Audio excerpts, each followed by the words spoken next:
আমাদের প্রিয় নবী সাল্লাল্লাহু আলাইহি সাল্লামের দাম্পত্য জীবনে কিন্তু টুনটান সমস্যা হয়েছে।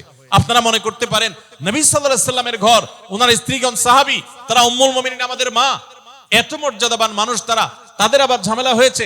ভাই দাম্পত্য জীবনে টুকটাক সমস্যা তাদেরও হয়েছে। প্রিয় নবী সাল্লাল্লাহু আলাইহি সাল্লাম নিজে একদিন বাসা ছেড়ে মসজিদে নববীতে এসে মন খারাপ করে বসেছিলেন, তিনি বাসায় যাচ্ছেন না, অভিমান করে। ওমর রাদিয়াল্লাহু তাআলা আনহু বিষয়টা বুঝতে পেরে তার মেয়ে যেহেতু নবী সাল্লাল্লাহু আলাইহি সাল্লামের স্ত্রী, তিনি সেখানে গিয়ে ভেতরে প্রবেশ করে তার সাথে কথা বলে তথ্য উদ্ঘাটন করে সেটা মিটমাট করার ব্যবস্থা করেছেন। স্বয়ং নবী করিম সাল্লাল্লাহু আলাইহি সাল্লামের জামাতা, ইসলামের চতুর্থ খলিফা আলী রাদিয়াল্লাহু তাআলা আনহু, তার মতো এত মর্যাদাবান মানুষ, তার ঘরে স্ত্রী হিসাবে আছেন কে? মুহাম্মদ সাল্লাল্লাহু আলাইহি সাল্লামের মেয়ে, জান্নাতে নারীদের সর্দার ফাতিমা রাদিয়াল্লাহু তাআলা আনহা।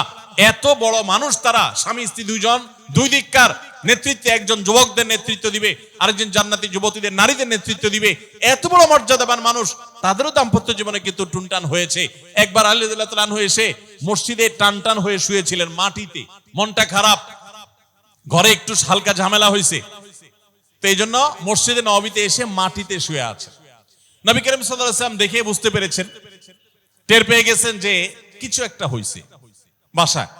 তখন তিনি জামাইকে ডেকে বললেন, কমিয়া আবা তুরাব, এ মাটির বাপ, মাটিতে শুয়ে আছেন, এজন্য রসিকতা করে বললেন, এ মাটির বাপ উঠো, দাঁড়াও দেখি কি হয়েছে বলো। ভাইরা আমার, দাম্পত্য জীবনে টুকটাক সমস্যা হবেই হবে। যারা বিয়ে করেন নাই আগে থেকে প্রস্তুত থাকেন, বুকে পিঠে ছালার বস্তা সব বেঁধে রেডি থাকেন। বিশেষ করে সময় যেভাবে গড়াচ্ছে, তাতে করে সামনে থেকে হেলমেট পরেও যাওয়া লাগতে পারে।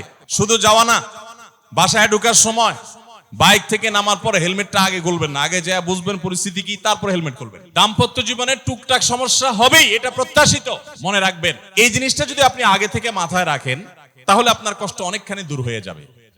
আমরা অনেকে আকাশ থেকে নেমে পড়ি, কি বলে, এত বড় সাহস, এই কথা বলতে পারে কেন? ভাই আশ্চর্য হচ্ছেন কেন? এর চেয়ে বেশি কথা বলতে পারে, মাথা বাড়ি মারছে, আরে ভাই ছুরি মারে নাই যে শুকর আদায় করে, বুঝেন নাই কথা?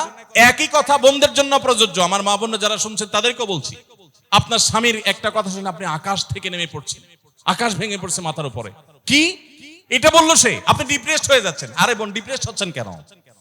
এটা কেন?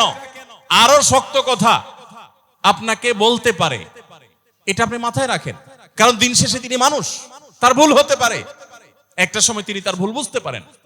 দাম্পত্য জীবনে যদি স্বামী স্ত্রী উভয়ে যদি ধৈর্যশীল না হয়, সবরকারী না হয়, হুটহাট রিয়াকশন করে ফেলে, কখনো দাম্পত্য জীবনে সুখী হওয়া সম্ভব নয়।